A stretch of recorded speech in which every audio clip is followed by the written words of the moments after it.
Hello, welcome to my channel. ये मेरा पहला वीडियो है।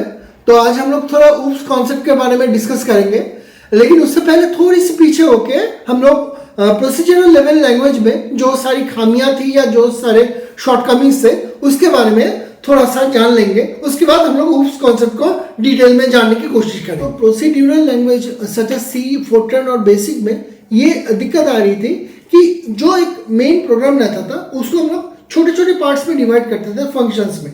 वो फंक्शन क्या करता था, कुछ लोकल डेटा को यूज करता था, कुछ ग्लोबल डेटा को यूज करता था। सी ऑलरेडी पढ़ चुके हैं जो लोग, उनको ये स्टोरेज क्लासेस पता होगा कि लोकल स्टोरेज क्लासेस क्या होता है और ग्लोबल स्टोरेज क्लासेस क्या होता है। तो ये क्या होता था फंक्शंस में, ये एक एक फंक्शन एक एक स्पेसिफिक काम करता था। What is now function? A function is nothing but a set of instruction that carried out a particular task or particular project. Okay, तो इसमें क्या होता था कि आपका जो ग्लोबल डेटा था तो उसका सिक्योरिटी कुछ नहीं रहता था।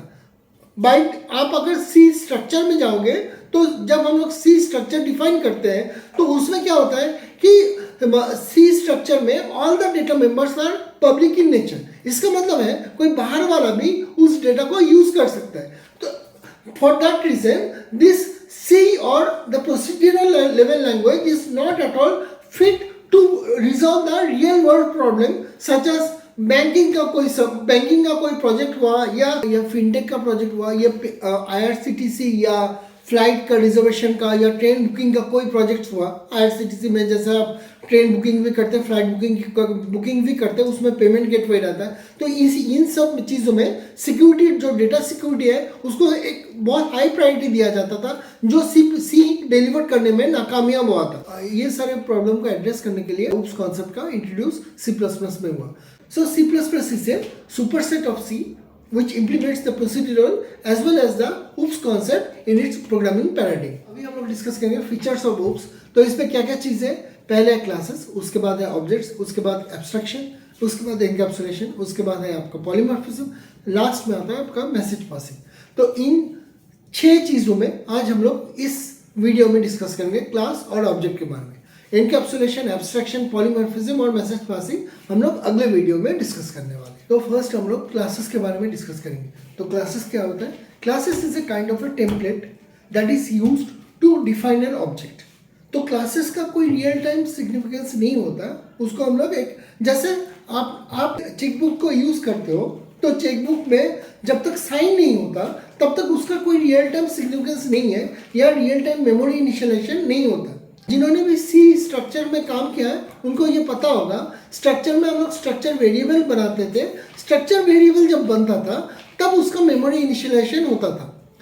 Similarly in C++, classes are the kind of templates और it's kind of a logical view of the object. इस क्लासेस में क्या क्या कंसिस्ट होता है?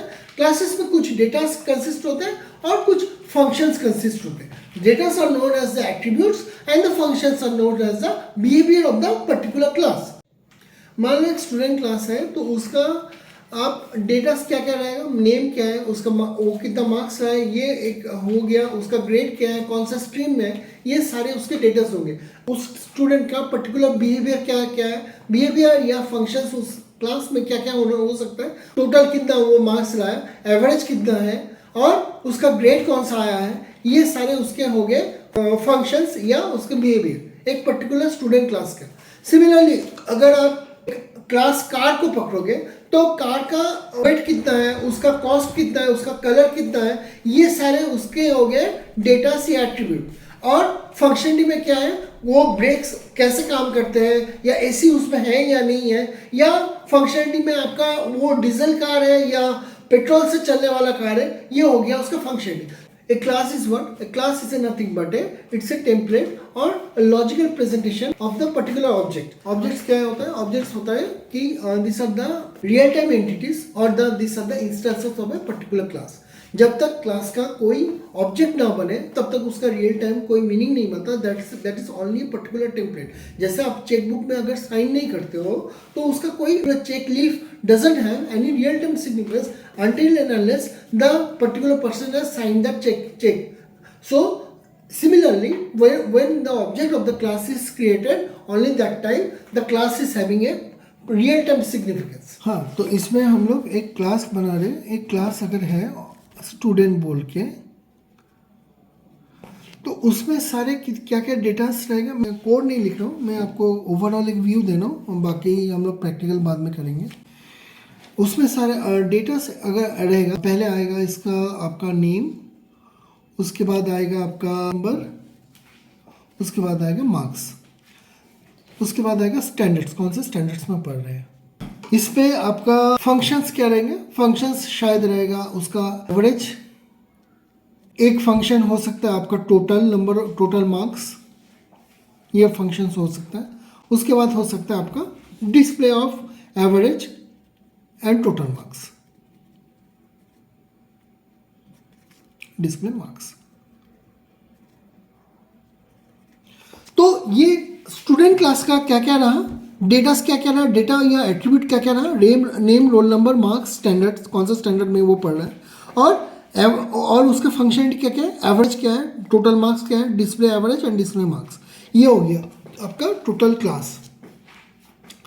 अब इस क्लास के अगर हम लोग ऑब्जेक्ट बनाएंगे तो कैसे बनाएंगे, student one space then the object. So object is what? Object is nothing but it's an instance of the class. That's why the object is named as a instance variable of the class. And class is what? The object constructor or the template which creates the objects depending and which consist of attributes or datas or behavior or the functions. आज हमने classes और objects के बारे में थोड़ी बहुत discussion की। तो अगर आपको इस बारे में, इस टॉपिक में कोई और डाउट्स हो तो आप मुझे कमेंट्स में पूछ सकते हैं, या मैं अपना मेल आईडी अपने कमेंट सेक्शन में डाल दूंगा, उसमें भी आप जानकारी ले सकते हैं, उसमें भी आप मेल कर सकते हो। रेस्ट जो कॉन्सेप्ट्स हैं वो मैं अपने अगले वीडियो में डाल दूंगा।